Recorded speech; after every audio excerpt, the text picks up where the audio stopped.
That is delicious. Woo! A little spice, a little citrus. Oh, it's a good margarita.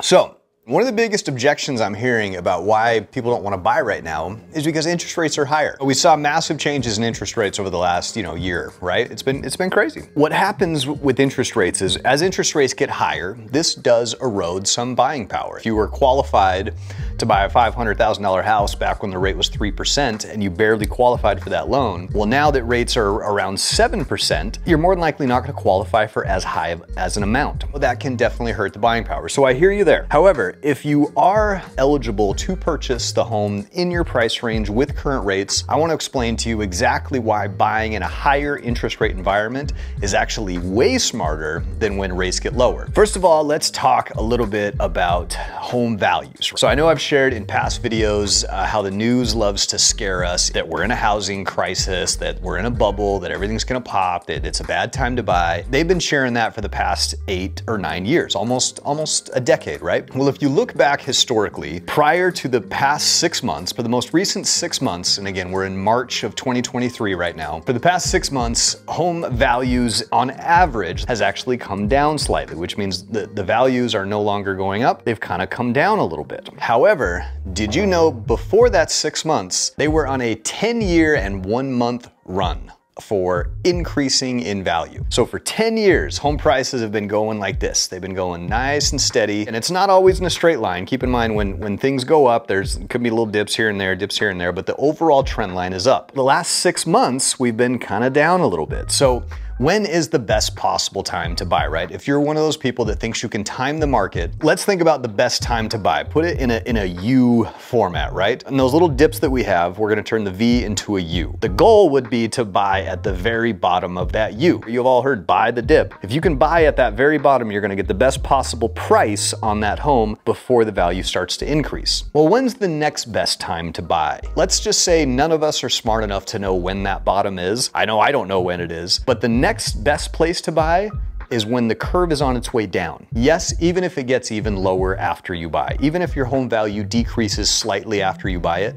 because here's why. When you buy a house, it's for the long term. If you are going into a house for like a short-term investment, flipping, that's a whole different story. If you're going to purchase a home that you know you're gonna live in for the next 2, 3, 5, 10 years, the value is going to come back. The gains that you're gonna get long-term are going to completely blow away those little short-term losses. That is where we're in right now. That little U, I don't know where the bottom is. I don't know that we've hit it, but we're definitely on a downturn because we have been for the past 6 months, which means now is the best possible time to buy a house. Yes, even when interest rates are higher. This was kind of a crazy number that I heard the other day. I was watching a webinar in our office where we had a guest speaker named Barry Habib. I'm pretty sure I've spoken about him in the past. He is like the godfather of mortgages. This guy predicts pretty much anything you can think of when it comes to interest rates, the economy. Like, he's the guy that I listen to. He gave a really cool presentation, but one of the statistics that he shared with us was that with every 1% drop in interest rate, 5 million more people qualify to buy homes.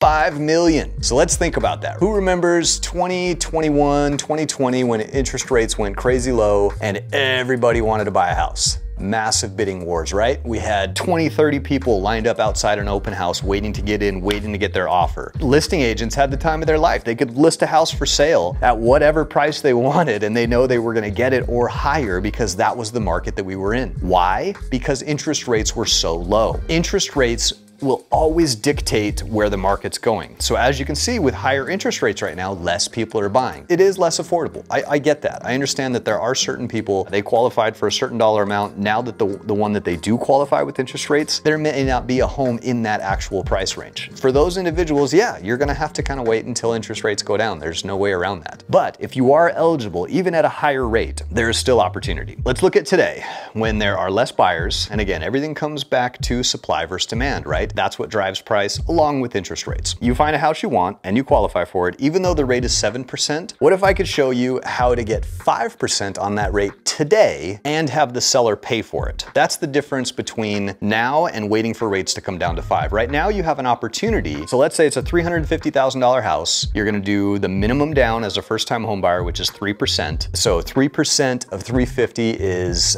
10,500. At a 7% interest rate, your monthly principal and interest payment on something like that is gonna be $2,256. At 5%, that payment is $1,820, so $1,820, so it's quite a bit less. The benefit of, again, waiting for rates to drop because you're gonna get a lower payment. However, with the 2-1 buy down, we can take that 7% interest rate and give you 5% for the first year. The cost for that buy down would be right around $8,000. So again, in our current market environment where homes are sitting a little bit longer, sellers don't have the upper hand the way that they did before. So if you're the only offer and that home's been sitting there for 20, 30 days on market and you ask them to cover $8,000 of your closing costs so that they can pay for that 2-1 buy down, which gives you a 5% interest rate in the first year, that's a win right there. Now that means that they are paying for your closing costs, they're paying for your buy down, and let's say we get them to pay for all your closing costs. So now you can get in at a good price at $350 and your only out-of-pocket expense is going to be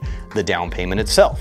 Well, let's fast forward a year from now. Let's say interest rates are 5%, and that's when everybody wants to buy, because again, that's a 2% drop in rates from where they are right now, which means 10 million more people can now qualify to buy that house. What do you think that's gonna do to the price? Exactly, it's gonna drive it up. But I'm gonna give you the benefit of the doubt. Let's say that home prices stay the same. Let's say it's still $350,000 for that house and the interest rate is 5%. Well, we know that your payment's gonna be $1,820, the same payment we could have got with that 2-1 buy down. That's a good deal. But here's the difference. The sellers are not gonna pay closing costs. They're not gonna negotiate with you there. Even if you don't do the 2-1 buy down, closing costs are still gonna be around $8,000. So you've got the $8,000 plus your down. So now your out of pocket's closer to $20,000, all because you waited a year later for interest rates to get lower. When you can do the same thing now, get the same payments you would have a year from now, except it's gonna cost you about $8,000 less out of pocket because we can have the seller pay for those things. So these are the types of opportunities I'm talking about in our current market. The smart people buy when interest rates are high because they know that less people are going to buy and you can get a better deal. At the end of the day, it comes down to your monthly payment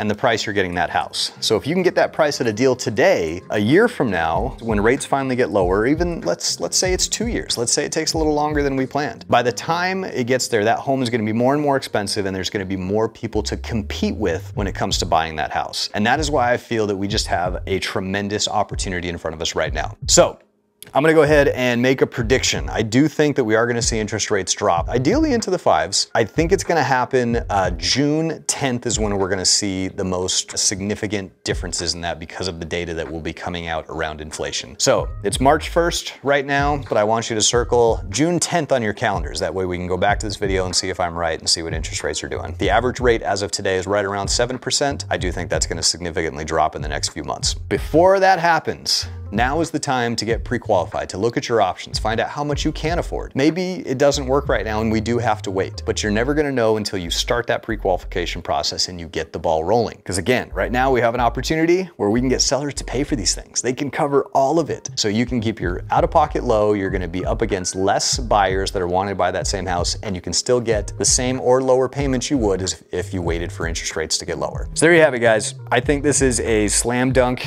for anyone that's interested in buying, but I don't think this time is going to last. So do not sit on the fence. Do not sit around and wait for rates to get lower. Give a loan officer a call today and go over your options so we can find out exactly how much we can get you qualified for.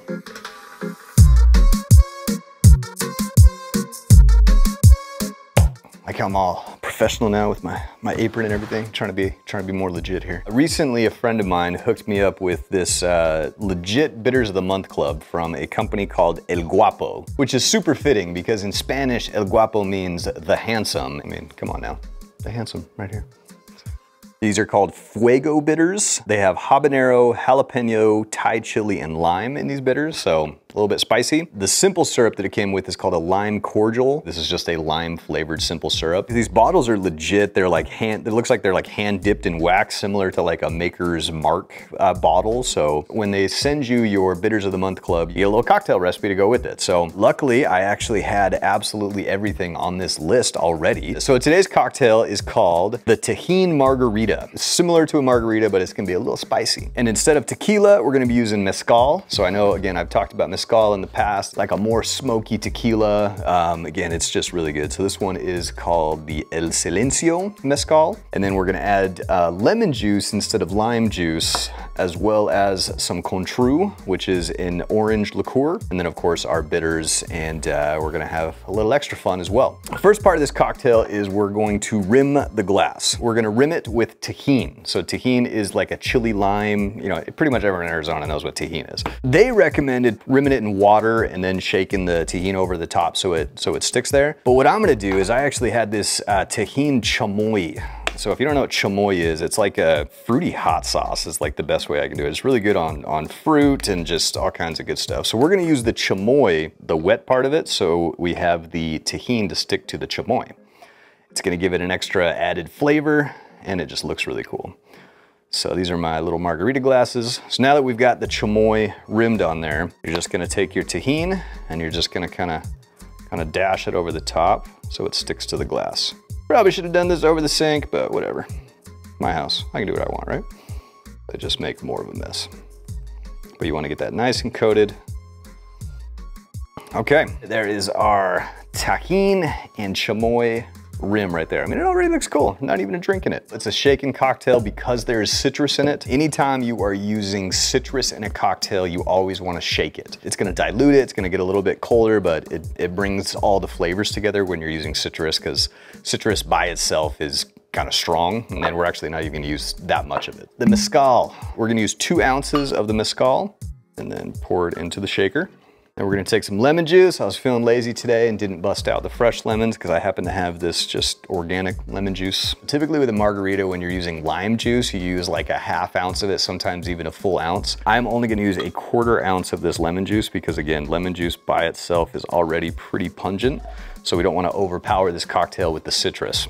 Then we're gonna take our contru, which is, again, just an orange liqueur. It's similar to like a triple sec, a much better quality. ¼ ounce of that, same amount that we put for lemon juice. And then of course, the El Guapo lime cordial simple syrup, another ¼ ounce of this.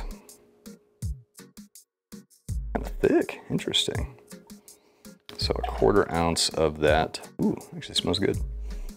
Yeah, it's like a lime syrup. We cannot forget these super legit Fuego bitters. Whew, yeah. That smells like straight hot sauce. 1, 2, 3, 4. I like my stuff a little spicier. Then we add our ice.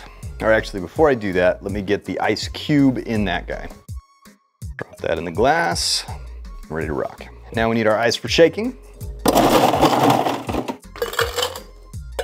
Shake it up.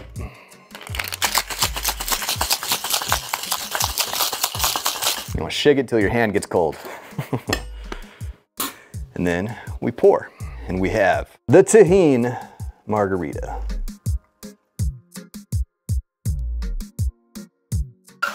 All right.